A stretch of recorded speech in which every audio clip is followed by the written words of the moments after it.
Wabarakatuh. Berbicara dunia ulama khususnya di Banten sudah pasti identik dengan namanya satu ulama yang sangat masyhur, yakni Syekh Nawawi Al-Bantani Al-Jawi.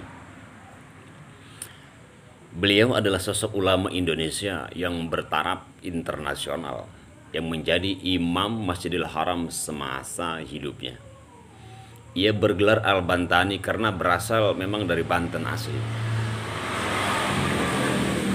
Ia adalah ulama dan intelektual yang sangat produktif menulis kitab. Jumlah karyanya tidak kurang dari 1000, kurang lebih dari 100 lebih nama kitab yang meliputi bidang ilmu fikih, tauhid, tasawuf, dan hadis. Karena kemasyhurannya, Syekh Nawawi Al-Bantani kemudian dijuluki sebagai Said Ulama Al-Hijaz, yang artinya pemimpin ulama Hijaz kala itu. Al-Imam Al-Muhaqqiq Al-Wafahana Al-Mubadik, imam yang mumpuni ilmunya. A'yan ulama Al-Qurn Al-Ram Asyarlil Al-Hijrah, atau biasa disebut tokoh ulama, gurunya para guru. Pada abad 11 Hijriah hingga imam ulama Al-Haramain, imam ulama dua kota suci, Madinah, Mekah. Syekh Nawawi lahir di kampung Tanara, desa Tanara, di mana dia, yaitu sebuah desa kecil yang ada di kecamatan Tirtayasa. Dulu sekarang kecamatan Tanara, yang berada persis di Kabupaten Serang, Banten. Pada tahun 1230 Hijriah atau 1815 Masehi, dengan diberikan nama Muhammad Nawawi bin Umar bin Arab Al-Bantani, dia adalah sulung dari 7 bersaudara, yaitu Ahmad Syihabuddin, Tamim, Said, Abdullah, Thaqilah, dan Syariah. Ia merupakan generasi ke-12 Sultan Maulana Hasanuddin, Raja pertama Banten, putra dari Sunan Gunung Jati, yaitu Syekh Syarif Hidayatullah Cirebon.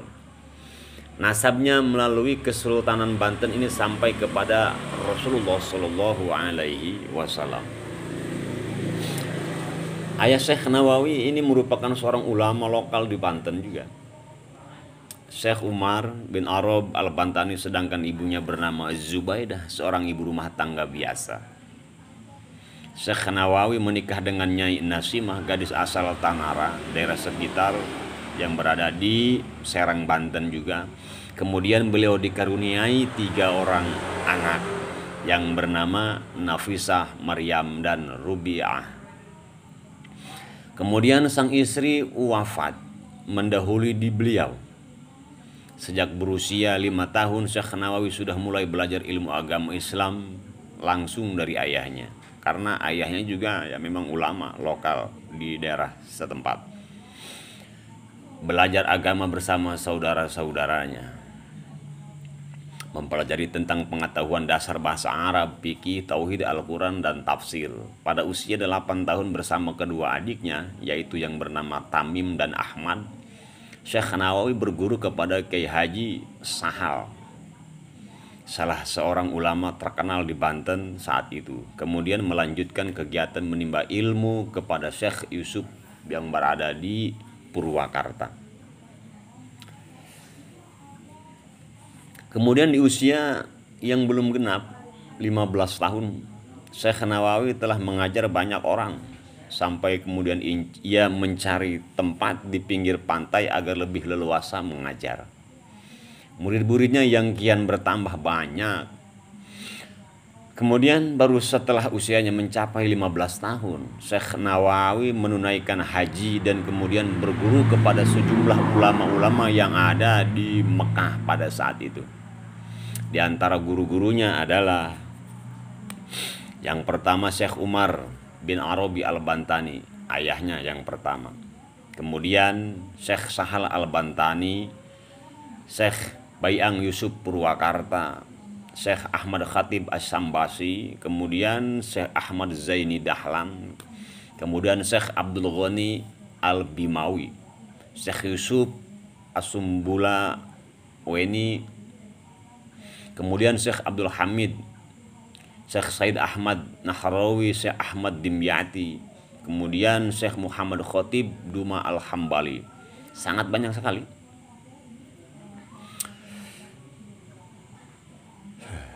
Banyak. Sedikit lupa saya. Dan lain sebagainya. Nasionalisme dan pengabdiannya di Masjidil Haram. Setelah 3 tahun bermukim di Mekah, Syekh Nawawi pulang ke Banten sekitar tahun 828 Masehi.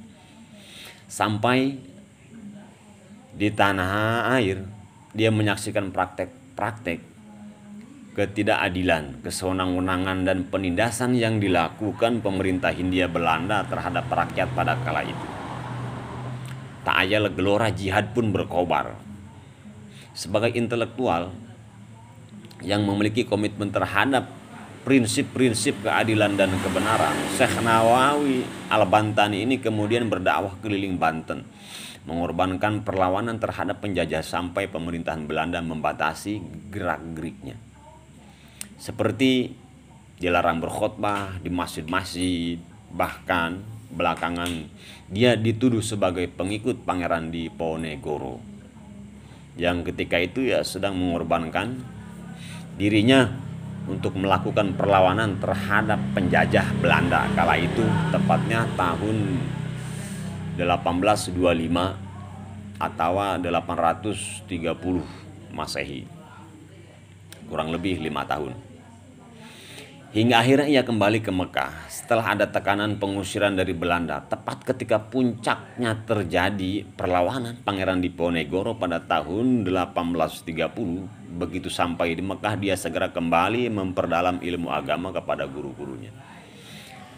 Syekh Nawawi tanah air ini masyhur sekali menetap di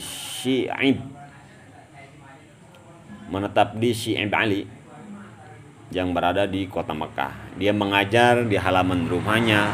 Mula-mula muridnya cuma puluhan, tetapi semakin lama jumlahnya kian semakin banyak. Mereka datang dari berbagai penjuru dunia hingga jadilah Syekh Nawawi Al-Bantani sebagai ulama yang dikenal piawai dalam ilmu agamanya, masyhur terutama dalam bidang ilmu usuluddin, yakni ilmu tauhid,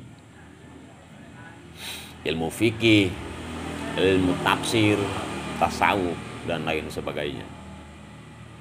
Nama Syekh Nawawi Al-Bantani ini semakin masyhur ketika ia ditunjuk sebagai Imam Masjidil Haram ketika itu, menggantikan Syekh Ahmad Khatib Asy-Syambasi. Ia adalah sebagai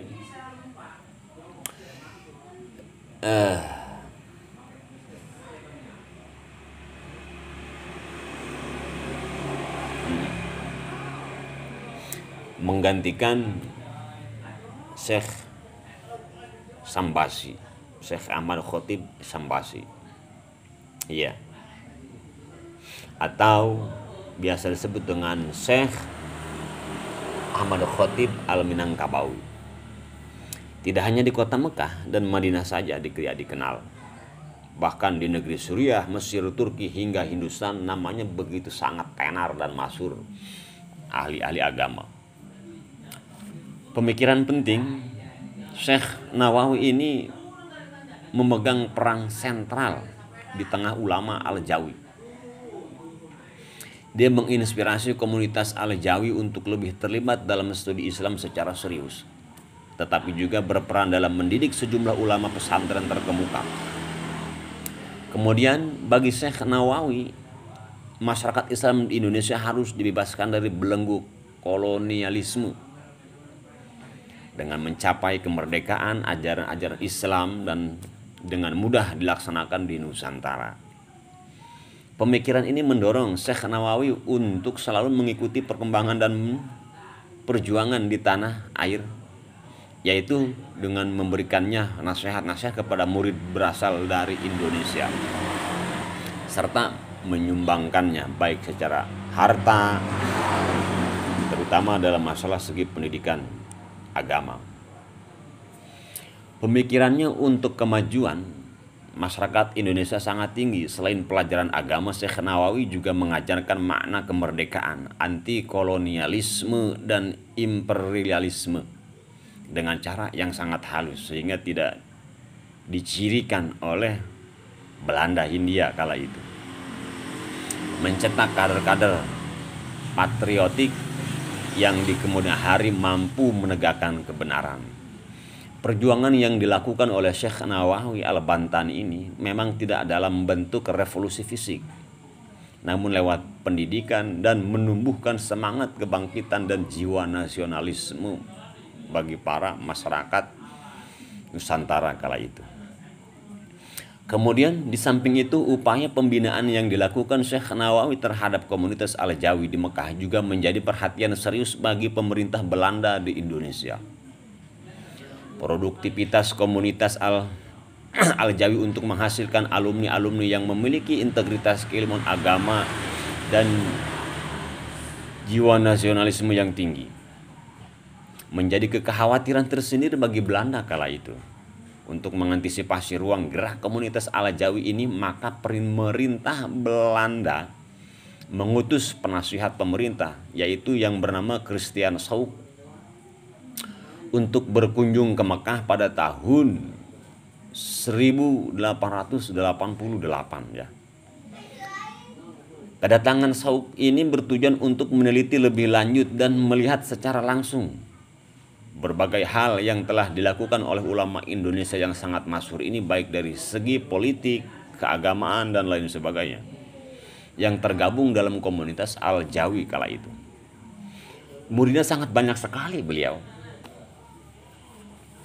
Mana di antara murid-murid Syekh Nawawi yang menjadi ulama berpengaruh antara lain, yang pertama adalah Syekh Muhammad Mahfuz At-Tarmasi, kemudian Syekh Khalil Bangkalan Madura pun termasuk menjadi murid beliau. Kemudian ada Syekh Tubagus Bakri Asampuri, Syekh Tubagus Muhammad Asnawi Al-Bantani Caringin, Paneglang, Banten. Kemudian ada juga Syekh Abu Faid. Kemudian masih banyak lah. Di antaranya adalah ada Kiai Haji Saleh Darat Asamarani, kemudian Syekh Hasim As'ari Jombang, yaitu pendiri Nahdlatul Ulama, Syekh Ahmad Dahlan Yogyakarta, Syekh Hasan Genggong, yaitu pendiri pesantren Zainul Hasan Genggong. Kemudian Syekh Mas Abdurrahman, pendiri Matlaul Anwar. Kemudian Kiai Haji Raden Asnawi Kudus, Kiai Haji Abdul Karim Amrullah. Masih banyak murid-muridnya. Kemudian beliau dijuluki sebagai ulama Haromain, yaitu ulama dua kota suci antara Madinah dan Mekah. Doktor ketuhanan. Orang pertama yang memberikan gelar ini pada Syekh Nawawi adalah Christian Sauck yang tadi saya ceritakan terlebih dahulu. Syekh Al-Faqih disematkan oleh kalangan pesantren Bapak Kitab Kuning Indonesia. Ini disematkan oleh para ulama Indonesia. Ulama asal Mesir Syekh Umar Abdul Jabbar dalam kitab Ad-Durus min Mahdi At-Ta'lim wa Hadiril Bil Al-Masjidil Al-Haram. Beberapa kajian masa lalu dan masa kini tentang pendidikan masa kini di Masjidil Haram menulis bahwa Syekh Nawawi Al-Bantani ini sangat produktif menulis hingga karyanya mencapai 100 judul lebih, kurang lebih 115 judul nama kitab yang ia tulis meliputi kajian tafsir, tauhid, tasawuf, fikih, dan lain sebagainya. Banyak karyanya yang berupa syarah atau komentar terhadap kitab-kitab klasik, kitab mukhtasar. Sebagian dari karya-karya Syekh Nawawi diantaranya adalah sebagai berikut: Al-Thamar, Al-Ya'niyah, Syarah Aryadul Badi'ah. Kemudian Sulam Al-Munajjah, Bahjatul Wasail, Nihayatul Zain, kemudian masih banyak lah. Nasohiul Ibad, Qomil Tugian, Tafsir Munir, kemudian masih banyak lah. Pokoknya masih sangat banyak di antara kitab yang telah ia tulis, sejumlah lebih daripada 100 nama kitab. Karya tafsirnya Al-Munir sangat monumental ya tentunya. Bahkan ada yang mengatakan lebih baik dari tafsir Jalalain sebagian ulama. Karya Imam Jalaluddin Asyuyuti dan Imam Al-Jalaluddin Al-Mahali yang sangat terkenal, apalagi di setiap pesantren-pesantren salafi, kitab ini ya selalu ada menjadi bahan rujukan dari tafsir-tafsir yang lain, terutama dari tafsir Ibnu Katsir dan lain sebagainya. Sementara Kasifatu saja merupakan syarah atau komentar terhadap kitab fikih Safinatun Najah karya Syekh Salim bin Sumir Al-Hadramain. Karya-karya dia dibilang ilmu akidah misalnya adalah Tijan Daruri, Adahlan dan lain sebagainya. Kemudian sedikit kita akan berbicara tentang karomah-karomah beliau semasa hidupnya. Karena ini adalah seorang wali, tentu ada karomah-karomah daripada beliau. Di antara karomah-karomah yang diberikan oleh Allah untuk beliau adalah yaitu telunjuk bersinar dan dapat menjadi penerang lampu saat ia belajar. Pada suatu malam di sebuah perjalanan dalam syukukul rumah-rumah di punggung unta, Syekh Nawawi pernah mengarang kitab dan menggunakan telunjuknya sebagai lampu. Hebat ya. Hal tersebut terjadi karena tidak ada cahaya dalam syukuk, yaitu punggung unta. Hal tersebut menjadi karena tidak ada cahaya dalam syukuk yang ia tumpangi. Sementara aspirasi untuk menulis kitab pada tengah malam sangatlah kencang mengisi kepala dan otaknya. Syekh Nawawi kemudian berdoa kepada Allah agar telunjuk kiri dapat menjadi lampu untuk menjadi penerang dan akan digunakannya sebagai penerang dalam hal untuk dia menulis. Kitab yang kemudian lahir dengan nama Marokil Al-Ubudiyah, Syarah Matan Al-Bidayah, itulah kitabnya.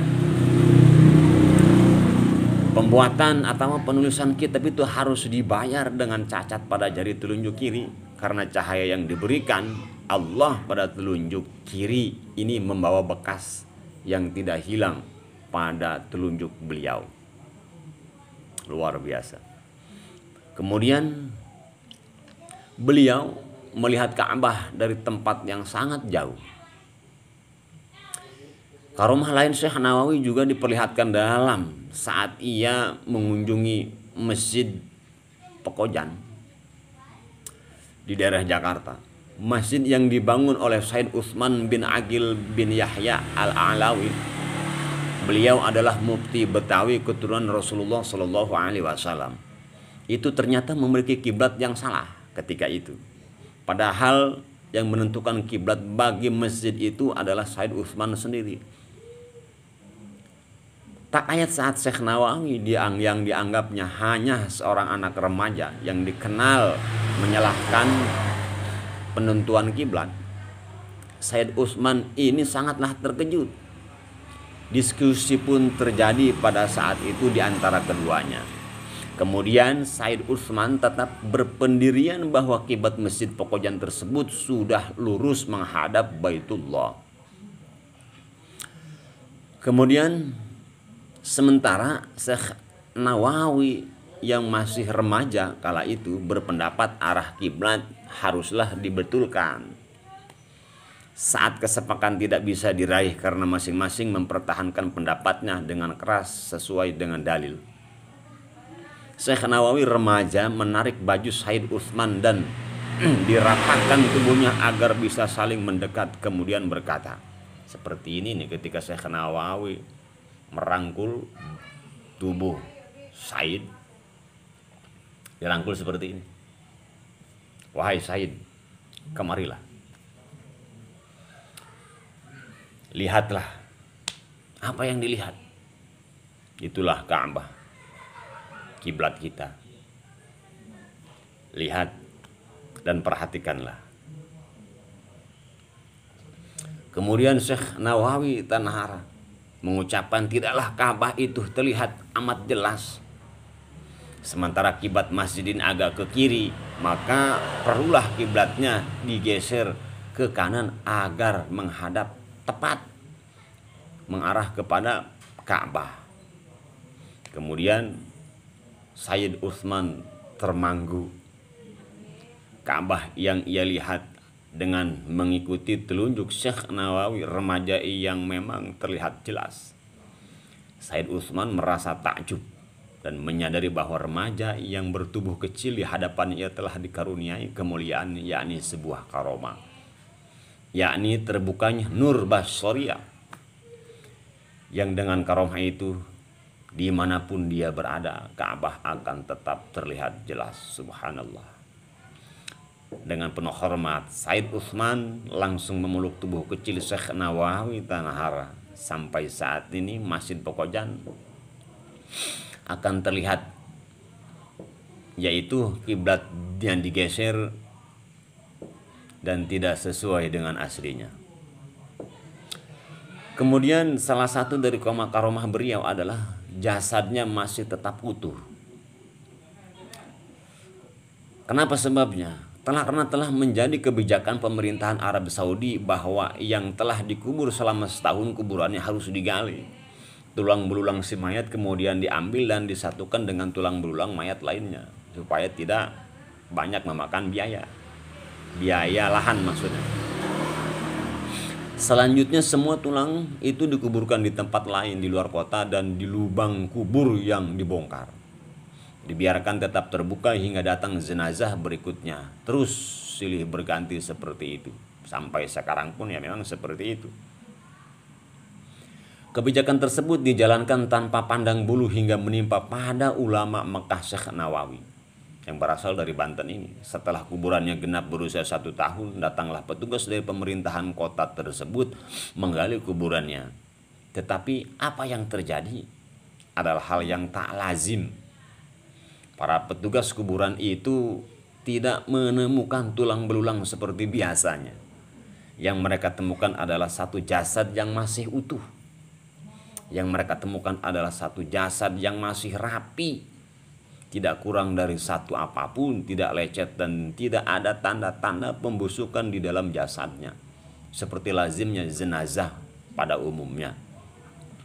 Bahkan kain kafan penutup jasad Syekh Nawawi Tanahara ini tidak sobek dan tidak lapuk sedikit pun, seperti halnya baru. Terang saja kejadian tersebut mengejutkan para petugas. Mereka lari berhamburan mendatangi atasannya. Sang atasan kemudian menyadari bahwa makam yang digali itu bukan makam orang kecil, bukan makam orang sembarangan.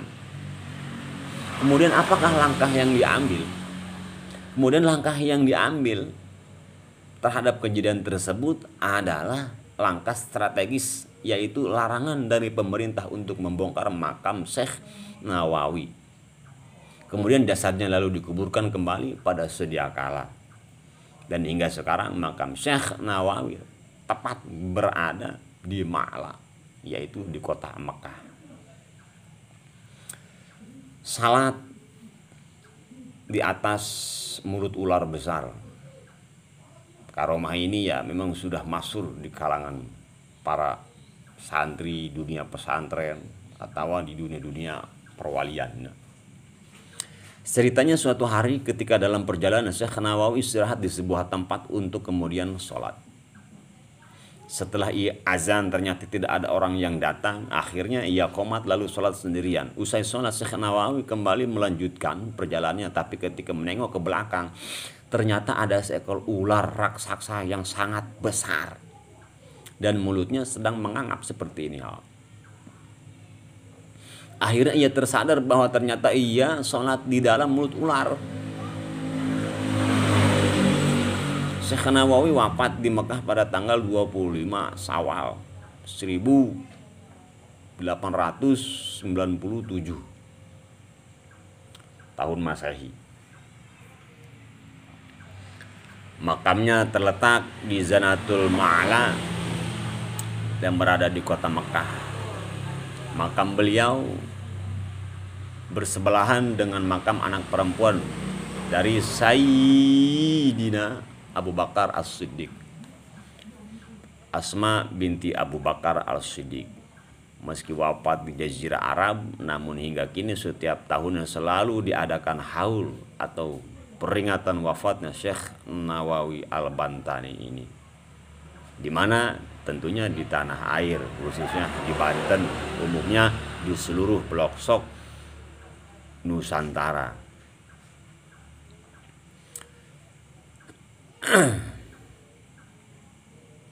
Demikian yang bisa saya jelaskan sedikit tentang historis dan beragam karomah daripada Syekh Nawawi Al-Bantani ini. Kurang dan lebihnya mohon dimaafkan ya.